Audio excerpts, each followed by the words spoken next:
ሰላም ጤና ይስጥልኝ የቮያ ቴሌቪዥን ተከታታዮች የዕለታዊ ዜናዎችን ይዘን ቀርበናል። እስከ መጨረሻው አብራችሁን ቆዩ። ዜናዎቻችን በቶሎ እንዲደርሷችሁ ከታች ያለውን የደውል ምልክት ይጫኑ። ለፈጣን መረጃ ቮያን ይምረጡ።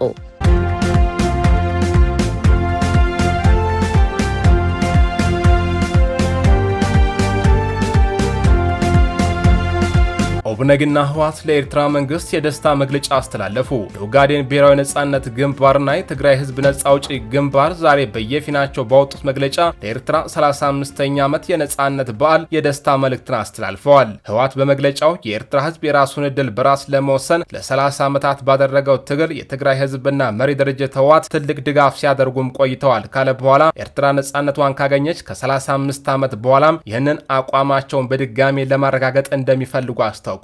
ጨምረውም የትግራይ ህዝብና የኤርትራ ህዝብ በመልካም ሆነ በመጥፎ ጊዜ ለጋራ ድል እርስ በርሳቸው ሲደጋገፉ የቆዩ ወንድማማች ህዝቦች ናቸው ያለው መግለጫው በማስከተልም የትግራይ ህዝብና መሪ ድርጅት ህወሓት በመልካም ጉርብትና ሰላማዊ ወዳጅነት ላይ የተመሰረተ ግንኙነታቸውን ለማጠናከር ይፈልጋሉ ብሏል። ይህ በእንዲህ እንዳለ ኦብነግ በበኩሉ መልካም የኤርትራ ህዝብ ነጻነት በዓል በሚል ርዕስ ባወጣው መግለጫ ኤርትራ ነጻነቷን ያገኘችው በጽናት በመስዋዕትነትና በቁርጠኝነት በአፍሪካ ውስጥ ረጅም የሚባለውን ትግል አድርጋ መሆኑን ጠቅሶ የኤርትራና የሶማሊያ ህዝቦች ለቀኝ ግዛትና ኢፍትሐዊነት ባላቸው እንቢተኝነት የጋራ ዝምድና አላቸው ብሏል።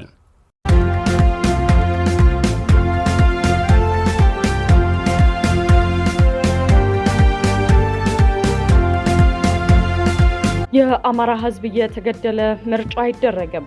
በእንግሊዝ የለንደን ከተማ ታሪካዊ የተቃውሞ ሰልፍ ተካሄደ። በእንግሊዝ ሀገር የሚገኘው የአማራ ዲያስፖራ አባላት ግንቦት 15 ቀን 2018 ዓ.ም በማዕከላዊ ለንደን ከተማ ታሪካዊ የተቃውሞ ሰልፍ በማካሄድ በአማራ ህዝብ ላይ እየደረሰ ያለውን ጥቃት በጽኑ አወገዙም። ከ600 በላይ የሚሆኑ ትውልደ ኢትዮጵያውያን እጅ ለእጅ ተያይዘው በአንድነት በመቆም በህዝባቸው ላይ እየደረሰ ያለውን ስልታዊ ጥቃትና እንግልት በመቃወም ድምጻቸውን ከፍ አድርገው አሰምተዋል። ሰልፈኞቹ ለእንግሊዝ መንግስትና ለዓለም አቀፉ ማህበረሰብ ባስተላለፉት ጠንካራ መልእክት የአማራ ህዝብ አገዛዙ እየተገደለ በሀገሪቱ ምንም አይነት ምርጫ ሊካሄድ እንደማይገባ አሳስበዋል። በተጨማሪም ሁሉም የፖለቲካ እስረኛዎች ያለምንም ቅድመ ሁኔታ በአስቸኳይ እንዲፈቱ አጥብቀው ጠይቀዋል። ተቃዋሚዎቹ በአማራ ህዝብ ላይ እየተፈጸመ ያለውን የዘር ማጥፋት ወንጀልና በንጹሃን ዜጎች ላይ ያነጣጠረውን ጭካኔ የተሞላበት የድሮን ጥቃት መንግስቱ በአስቸኳይ እንዲያቆም ድምጻቸውን አሰምተዋል። በመጨረሻም የተባበሩት መንግስታት ድርጅት፣ የእንግሊዝ የውጭ ጉዳይ ሚኒስቴርና ዓለም አቀፍ የብዙሃን መገናኛ ተቋማት በኢትዮጵያ ለሚፈጸሙት የሰብአዊ መብት ጥሰቶች እና የዘር ማጥፋት ወንጀሎች አይኖቻቸውን ከፍተው በመመልከት ወንጀለኞቹ በህግ ፊት ተጠያቂ የሚሆኑበት መንገድ እንዲያመቻቹ ጥሪያቸውን አስተላልፈዋል። ውዝግብን ያስነሳው ውሳኔ ኢትዮጵያ ለውጭ ኩባንያዎች የተዘጋጀውን የሎጂስቲክስ ዘርፍ ሙሉ በሙሉ ክፍት ልታደርግ ነው። ኢትዮጵያ መንግስት ለሀገር በቀል ባለሀብቶች ብቻ ተከልክሎ የቆየውን ቁልፍ የሎጂስቲክስ ዘርፍ ሙሉ በሙሉ ለውጭ ባለሀብቶች ክፍት ለማድረግ የሚያስችል አዲስ መመሪያ አዘጋጅቷል።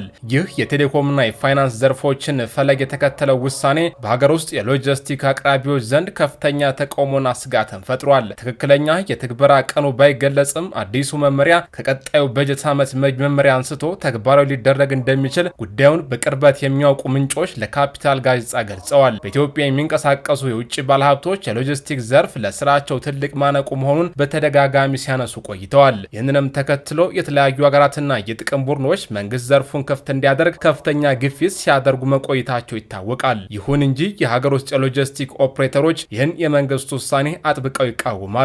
አቅራቢዎቹ ዘርፉ ለሀገሪቱ ኢኮኖሚ ማነቆ መሆኑን ቢያምኑም መንግስት የዘርፉን እድገት በተመለከተ በቂ ግንዛቤና ትኩረት አለመስጠቱን ይወቅሳሉ። በተለይም በፋይናንስና የመድን አቅርቦት እጥረት እንዲሁም ለኢንቨስትመንት የሚሆን መሬት አለመገኘት ለዘርፉ እድገት ትልቁን እንቅፋት እንደፈጠረም ይሞግታሉ። የኢትዮጵያ የጭነት አስተላላፊዎችና የመርከብ ወኪሎች ማህበር ፕሬዝዳንትና የኮስሞዋስ ዋና ስራ አስፈጻሚ አቶ ዳዊት ውብሸት የገንዘብ ሚኒስቴሩ አህመድ ሽዴ ዘርፉን ክፍት ለማድረግ መወሰኑን ማሳወቃቸውን አረጋግጧል። አቶ ዳዊት በወቅቱ ለሚኒስቴሩ ዘርፉን ክፍት በማድረግ ሀገሪቱ የምታገኘው ተጨባጭ ተጨባጭ ጥቅም ምንድነው የሚል ጥያቄ ማቅረባቸውን ማስታውቀዋል። በዘርፉ ላይ ጥልቅ እውቀት ያላቸው ባለሙያዎች ኢትዮጵያ በዓመት ከ300 ሺህ የማይበልጡ ኮንቴነሮችን እንደምታስተናግድ ይገልጻሉ። ይህ መጠን ደግሞ በአንድ ትልቅ የቻይና የሎጂስቲክ ኩባንያ በቀላሉ ሊሸፈን የሚችል ነው። በዚህ ምክንያት ትልቅ ዓለም አቀፍ ኩባንያዎች ወደ ኢትዮጵያ ለመግባት ያን ያህል ፍላጎት ላይኖራቸው እንደሚችል ይገመታል። የሀገር ውስጥ ኦፕሬተሮች መንግስት እንደ ባንክና ቴሌኮም ዘርፍ ሁሉ የሎጂስቲክ ዘርፉን አስቀድሞ ከለላ ሰጥቶ ማሳደግ ሲገባው በቀጥታ ለውጭ ኩባንያዎች ክፍት ማድረጉ የሀገር ውስጥ ተቋማት በሞኖፖሎች እንዲዋጡ ያደርጋል የሚል ስጋት አላቸው። አንዳንድ ታዛቢዎች ይህ የመንግስት ውሳኔ ኢትዮጵያ የዓለም የንግድ ድርጅት ለመቀላቀል ካላት ፍላጎት ወይም የሎጂስቲክ ኩባንያዎቻቸው ኢትዮጵያ ውስጥ መግባት ከሚፈልጉ የውጭ መንግስታት ጋር ከተገባ የፖለቲካ ቃል ኪዳን የመነጨ ሊሆን እንደሚችል ይሞግታሉ።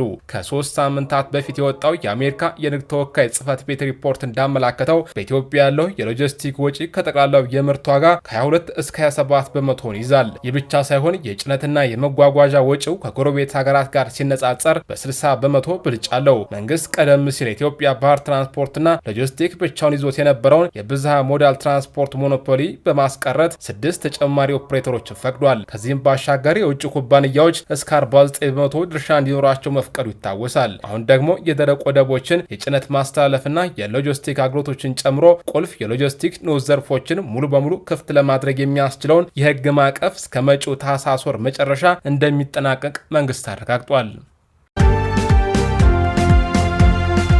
የናሚቢያ መንግስት ብሔራዊ አየር መንገዱን መልሶ ለማዋቀር የኢትዮጵያ አየር መንገድን እርዳታ መጠየቁ ተዘገበ። ይህንን ጥያቄ ተከትሎ የኢትዮጵያ አየር መንገድ የቴክኒክ አዋጭነት ጥናት መጀመሩ ተገልጿል።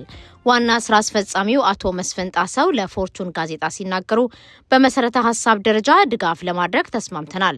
ይሁንና የመጨረሻ ውሳኔያችንን በጥናቱ ውጤት ላይ የተመሰረተ ይሆናል ብለዋል። ጨምረውም እንዲህ አይነት ሌሎች የጥምረት ጥያቄዎች እየቀረቡላቸው መሆኑን ጠቅሰው 2 ሌሎች ስማቸውን ካልጠቀሷቸው አገራት ጋር ንግግር እያደረጉ መሆኑን አስረድተዋል። የናሚቢያ አየር መንገድ እንደ አውሮፓውያን አቆጣጠር በ2021 በኪሳራ ምክንያት ስራ ያቆመ መሆኑ ይታወቃል። ይህ ከኢትዮጵያ አየር መንገድ ጋር የሚደረገው ንግግር የሚሳካ ከሆነ በሁለቱ አየር መንገዶች ጥምረት ድጋሚ ወደ በረራ የሚመለስ ይሆናል። ሶማሌላንድ ከእስራኤል አይረን ዶም እንዲሰጣት ጥያቄ ማቅረቧ ተሰማ።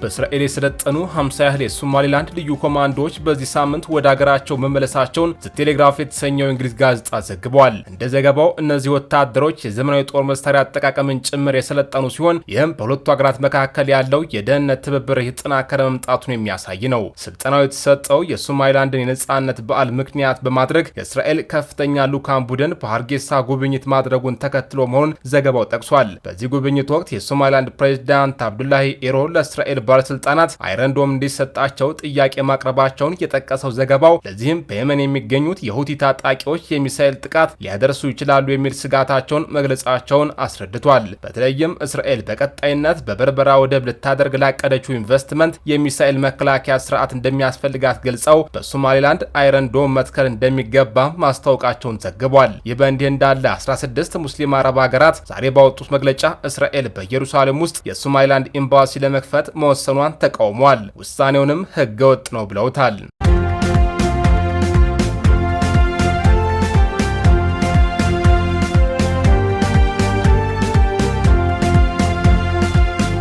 የአውሮፓ ባንኮች ፍርሃትና የተንዛዛ ቢሮክራሲ። አውሮፓውያን በምስራቅ አፍሪካ ኢንቨስት ለማድረግ እየተንገዳገዱ መሆኑ ተገልጧል። የምዕራባውያን አረንጓዴ ቴክኖሎጂና የሎጂስቲክ ኩባንያዎች በፍጥነት እያደገ ባለው የምስራቅ አፍሪካ የኢኮኖሚ ኮሪደር ውስጥ ቦታቸውን ለማረጋገጥ ሽሚያ ላይ ቢሆኑም በአውሮፓ የፋይናንስ ተቋማት ዘንድ ያለው ስር የሰደደ የስጋት ፍርሃት ለትልልቅ የመሰረተ ልማት ኢንቨስትመንቶች ትልቅ ማነቆ መሆኑ ተገልጧል። የኦስትሪያ የውጭ ጉዳይ ሚኒስትር ባለስልጣን እንዳረጋገጡት የግል የንግድ ባንኮች ከተለመደ የአውሮፓ ገበያ ውጪ በተለይም እንደ ኢትዮጵያ ባሉ በማደግ ላይ ባሉ ሀገራት ፋይናንስ ለማቅረብ ከፍተኛ ማቅማማት እያሳዩ ነው። ይህ ሁኔታ አውሮፓውያን በአፍሪካ አህጉራዊ ነጻ የንግድ ቀጠና የተፈጠረውን እምቅ የኢንቨስትመንት እድል በበቂ ሁኔታ እንዳይጠቀሙበት እንቅፋት ሆኖባቸዋል። ችግሩ የፋይናንስ ተቋማቱ ፍርሃት ብቻ አይደለም። እጅግ የተንዛዛው የአውሮፓ ህብረት ቢሮክራሲም ሌላው ራስ ምታት ነው። ለአብነትም ያህል የአውሮፓ ህብረት የደን ጭፍጨፋን ለመከላከል ያወጣው አዲስና ጥብቅ ደንብ በተለይም የኢትዮጵያ የግብርና ምርቶችን ወደ አውሮፓ ለማስገባት እጅግ እጅግ የተወሳሰበ የዲጂታል መከታተያ ስርዓት ይጠይቃል። ይህም መሰረተ ልማት ለመገንባት ህብረቱ ግሎባል ጌትዌይ በተሰኘ መርሃ ግብሩ ከፍተኛ በጀት ቢመድብም የኦስትሪያ የኢኮኖሚ ጀርባ አጥንት የሆኑት አነስተኛና መካከለኛ ኩባንያዎች የተወሳሰበውን የወረቀት ስራና የህብረቱን ቢሮክራሲ ማለፍ ባለመቻላቸው ከድሉ እየተገለሉ ይገኛሉ። የኦስትሪያ ውጭ ጉዳይ ሚኒስቴር የንግድ አገልግሎት ክፍል ምክትል ዳይሬክተር ሮቤርቶ ቲም ይህንን እውነታ ለካፒታል ጋዜጣ አምነዋል። ይህ መዋቅራዊ የፋይናንስና የቢሮክራሲ ማነቆ ለመስበር የኦስትሪያ መንግስት ቲም ኦስትሪያ የሚል ጥምረት በመፍጠር ትንሽ ኩባንያዎችን በአንድ ላይ የማሰባሰብና የግል ባንኮችን ፍርሃት ለመቀነስ መንግስታዊ የብድር ዋስትናዎችን የማመቻቸት ስራ መጀመሩን አስታውቋል። በሌላ በኩል ደግሞ የአውሮፓ ህብረት ምክር ቤት በኢትዮጵያ ላይ ጥሎት የነበረውን ጥብቅ የሸንገን ቪዛ ክልከላ በማንሳት የቪዛ ስጣቱን ወደ መደበኛ የ15 ቀናት ሂደትና መሰረታዊ የ80 ዩሮ ክፍያ መመለሱ የኦስትሪያ ባለስልጣናት የንግድ ግንኙነታቸውን ለማሳለጥ እንደ ጥሩ አጋጣሚ ወስደውታል። ሆኖም ይህ የቪዛ ማሻሻያና የፖሊሲ ለውጥ በተግባር የሚጠበቀውን የኢኮኖሚ ትብብር ሊያመጣ የሚችለው የአውሮፓ ባንኮች ከተጣበበባቸው የኢንቨስትመንት ስጋትና ፍርሃት ሲላቀቁ ብቻ መሆኑን የዘርፉ ተንታኞች ይሞግታሉ።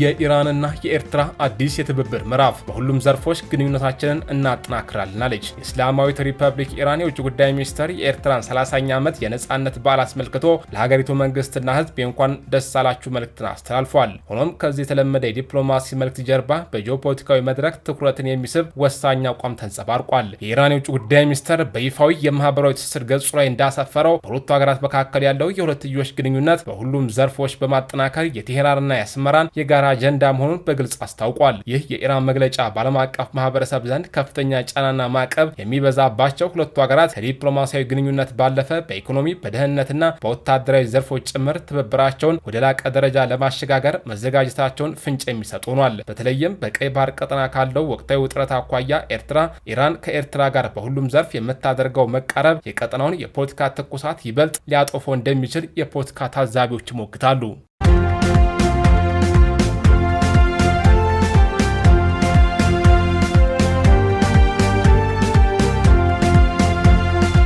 አስራ 16 ሀገራት ሶማሌላንድ በኢየሩሳሌም የከፈተችውን ኤምባሲ በጋራ ወገዙ። የኦማን፣ ኳታር፣ ግብጽ፣ ሳውዲ አረቢያ፣ ዮርዳኖስ፣ ቱርክ፣ ፓኪስታን፣ ኢንዶኔዥያ፣ ጅቡቲ፣ ፌዴራላዊት ሶማሊያ፣ ፍልስጤም፣ ሱዳን፣ የመን፣ ሊባኖስ፣ ሞሪታኒያ እና አልጄሪያ የውጭ ጉዳይ ሚኒስትሮች የጋራ መግለጫ አውጥተዋል። ራሷን ሶማሌላንድ ብላ የምትጠራው ግዛት በኢየሩሳሌም ከተማ ህገወጥ ኤምባሲ መክፈቷን ሀገራቱ በጽኑ ቃላት አውግዘዋል።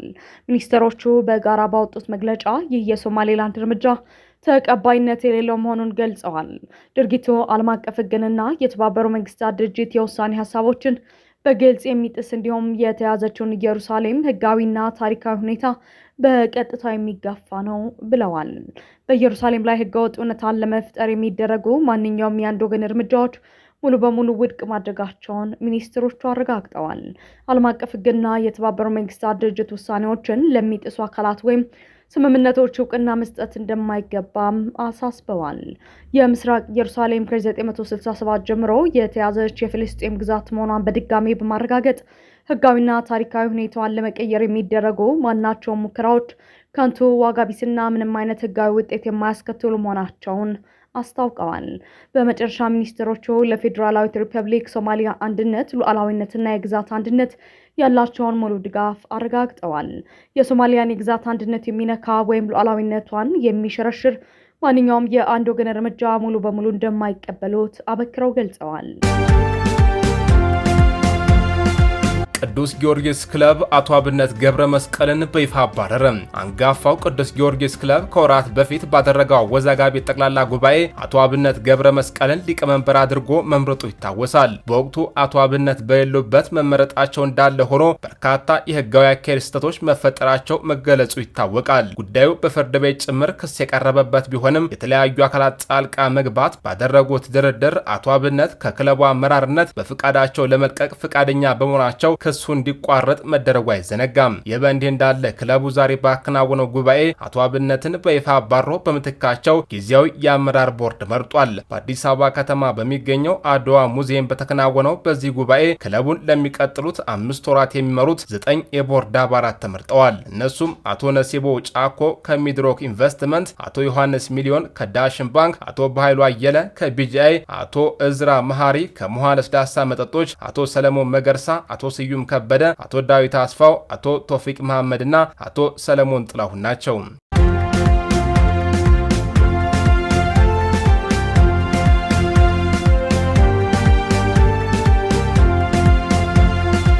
ኔታንያሁና ትራምፕ በኢራን የኒውክሌር ህልም ላይ የሞት ሽረት ቃል ኪዳን ገቡ። አሜሪካና እስራኤል ትከሻ ለትከሻ ተዋግተዋል አሉ።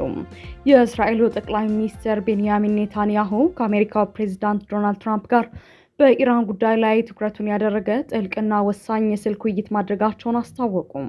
ጠቅላይ ሚኒስትሩ በይፋዊ የማህበራዊ ትስስር ገጻቸው ላይ እንዳሰፈሩት የሁለቱ መሪዎች ውይይት የሆርሙዝ ባህረ ሰላጤን መልሶ ለመክፈት በተደረሰው የመግባቢያ ሰነድና በኢራን የኒውክሌር ፕሮግራም ዙሪያ ወደፊት በሚደረገው የመጨረሻው የድርድር ሂደት ላይ ያተኮረ ነበር።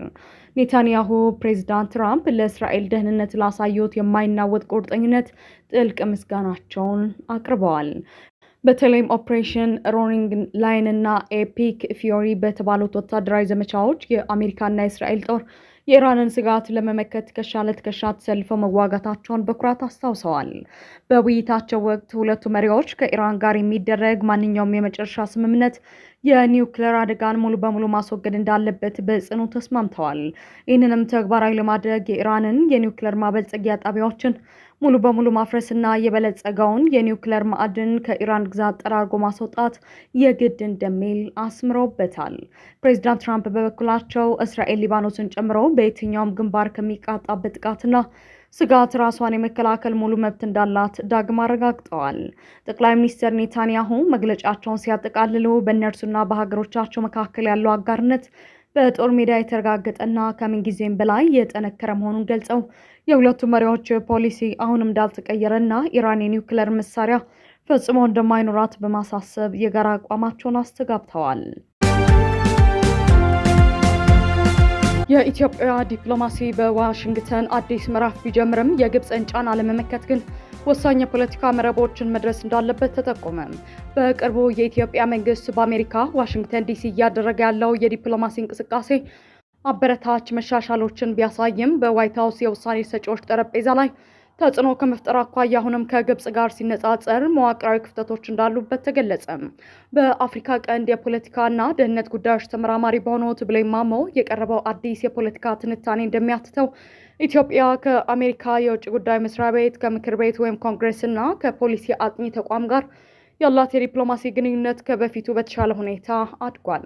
በተለይም በታላቁ የኢትዮጵያ ህዳሴ ግድብና በቀጠናዊ ጉዳዮች ላይ የምታራምደው የዲፕሎማሲ ቋንቋ ይበልጥ የተቀናጀ አጸፋዊ ከመሆን ይልቅ በመዋቅራዊ ትረካ ላይ ያተኮረ መሆን መቻሉን ሪፖርቱ አመኳሽቷል። የውጭ ጉዳይ ሚኒስትሩ ጌዲዮን ጢሞቴዎስ በቅርቡ በዋሽንግተን ያደረጉትን ጉብኝትና የኢትዮጵያ ባለስልጣናት ከዶናልድ ትራምፕ የአረብና አፍሪካ ጉዳዮች ከፍተኛ አማካሪ ማሳድ ብሉስ ጋር ያደረጉትን ግንኙነት እንደ ማሳያ ያነሳው ትንታኔው ኢትዮጵያ የዲፕሎማሲ ስልቷን ለማሻሻል ጥረት እያደረገች መሆኑን አብራርቷል። ይሁን እንጂ የኢትዮጵያ ዋነኛ ፈተና ይህንን ሰፊ ተቋማዊ ተሳትፎ በቀጥታ ወደ ፕሬዝዳንቱና የከፍተኛ አማካሪዎቻቸው የውሳኔ አሰጣጥ ክበብ ሰርገው እንዲገባ ማድረግ አለመቻሏ ነው። በሌላ በኩል ግብጽ በዋሽንግተን ያላት የዲፕሎማሲ ስትራቴጂ ከኢትዮጵያ የተለየና ይበልጥ የተማከለ መሆኑ ተጠቅሷል። ግብጽ ፕሬዝዳንቱን ከሚያማክሩ አካላትና ከፖሊሲ አጥኚ ተቋማት ጋር ለአስርት ዓመታት የዘለቀ ጠንካራ ትስስር ያላት ሲሆን የራሷን ትረካዎችና ፍላጎቶች በተለይም በአባይና በቀጠናዊ ደህንነት ዙሪያ በቀጥታ በዋይት ሀውስ ከፍተኛ ውሳኔ ሰጪዎች ዘንድ ማስረጽ የሚያስችል ጠንካራ አውታር ዘርግታለች። ትንታኔው በመጨረሻም ሲያጠቃልል የኢትዮጵያ ችግር የዲፕሎማሲ አቅም ማነስ ሳይሆን የተቋማዊ አደረጃጀትና ትኩረት ወይም ኢንስቲትዩሽናል ዲዛይን ጉዳይ መሆኑን ያነሳል። በመሆኑም ኢትዮጵያ አሁን የጀመረችውን ሰፊ የዲፕሎማሲ መረብ የማስፋት ስራ የውሳኔ ሰጭነት ሚና ወዳላቸው የዋይት ሃውስ ከፍተኛ የፖለቲካ አማካሪዎች በማሸጋገር ረገድ ጠንክራ መስራት እንደሚገባ ተሳስቧል። በተለይም የውጭ ጉዳይ ፖሊሲን በግለሰብ ደረጃና በቅርብ አማካሪዎች አማካይነት በሚወስኑት የትራምፕ አስተዳደር ዘመን ይህ የተማከለ የዲፕሎማሲ አደረጃጀት እጅግ ወሳኝ መሆኑን አጽንኦት ሰጥቶበታል። ትራምፕ ከኢራን ጋር ሊያደርጉት ባሰቡት ስምምነት ዙሪያ የሪፐብሊካን ፓርቲ አባላት በሁለት ተከፈሉ። የዩናይትድ ስቴትስ ፕሬዝዳንት ዶናልድ ትራምፕ ከኢራን ጋር ሊያደርጉት ነው በተባለው አዲስ ስምምነት ዙሪያ የሪፐብሊካን ፓርቲ ታላላቅ ፖለቲከኞች የተለያየና የሚጋጭ አቋም እያንጸባረቁ ይገኛሉ።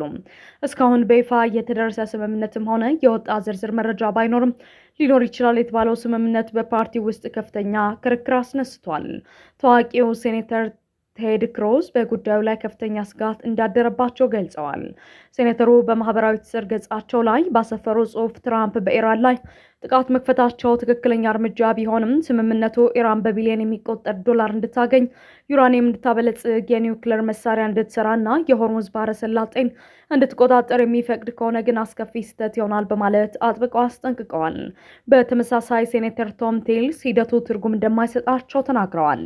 የመከላከያ ሚኒስትሩ ፒት ሄግሴዝ ከሳምንታት በፊት የኢራን መከላከያ ሙሉ በሙሉ መውደሙንና የኒውክሌር ማዕደኑን በእጅ ማስገባት የጊዜ ጉዳይ ብቻ መሆኑን ተናግረው እንደነበር ያስታወሱት ሴኔተሩ አሁን ላይ የኒውክሌር ማቴሪያሉ በኢራን ውስጥ ሊቀር እንደሚችል የሚጠቁሙ ሀሳቦች ለምን እንደሚነሱ በጥያቄ አቅርበዋል።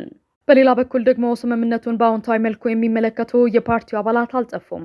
ኮንግረስማን ቶማስ ማሲ ለኤንቢሲ በሰጡት አስተያየት እንደ ሊንድሴ ግራሃምና ቴድ ክሩዝ ያሉ ሴናተሮች ስምምነቱን አጥብቀው የሚቃወሙት ከሆነ ስምምነቱ በጣም ጥሩ ሊሆን እንደሚችል ተናግረዋል።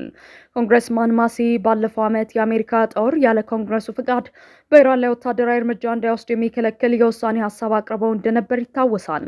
እንዲሁም የሴኔቱ አብላጫ ድምፅ አስተባባሪ የሆኑት ጆን ባራሶ የስምምነቱ ዝርዝር ሁኔታን ገና ባይታወቅም የትራምፕ የኃይል እርምጃና የአሜሪካ ጥንካሬ ኢራንን ተገዳ ወደ ድርድር ጠረጴዛ እንድትመጣ አድርጓታል በማለት ለሂደቱ ያላቸውን አዎንታዊ አቋም አንጸባርቀዋል።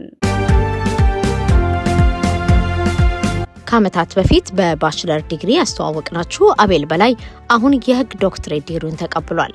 በ2021 አቤል በላይ ከሚኒሶታ ዩኒቨርሲቲ በህግ የባችለር ዲግሪውን ሲቀበልና በአሜሪካ የሞክ ትራያል ውድድር አንደኛ በመውጣት ትልቅ ታሪክ መስራቱን መዘገባችን ይታወሳል። የዚያን ጊዜ ታዋቂ የወንጀል ጠበቃ መሆንና ማህበረሰቤን ማገልገል ህልሜ ነው ያለው አቤል ዛሬ ቃሉን ጠብቆና ህልሙን አሳክቶ አስደሳች ዜና አድርሶናል። አቤል ባደረሰን መረጃ መሰረት የህግ ትምህርቱን በከፍተኛ ማዕረግ በማጠናቀቅ የዶክትሬት ዲግሪውን በክብር ተቀብሏል። በህግ ትምህርት ቤት ቆይታው አቤል በርካታ ታላላቅ ስኬቶችን አስመዝግቧል። በትምህርት አፈጻጸሙ በክፍሉ አንደኛ ደረጃን በማምጣት በህግ ተማሪዎች ዘንድ ትልቅ ክብር ያለው የካሊ ሽልማት አሸናፊ ለመሆን በቅቷል። ከዚህም ባሻገር በሶስተኛ ዓመት የህግ ትምህርት ላይ ያለ በወንጀል ተከላካይና የታራሚዎች ጥብቅና ክሊኒክ ውስጥ በተማሪ ጠበቃነት አገልግሏል።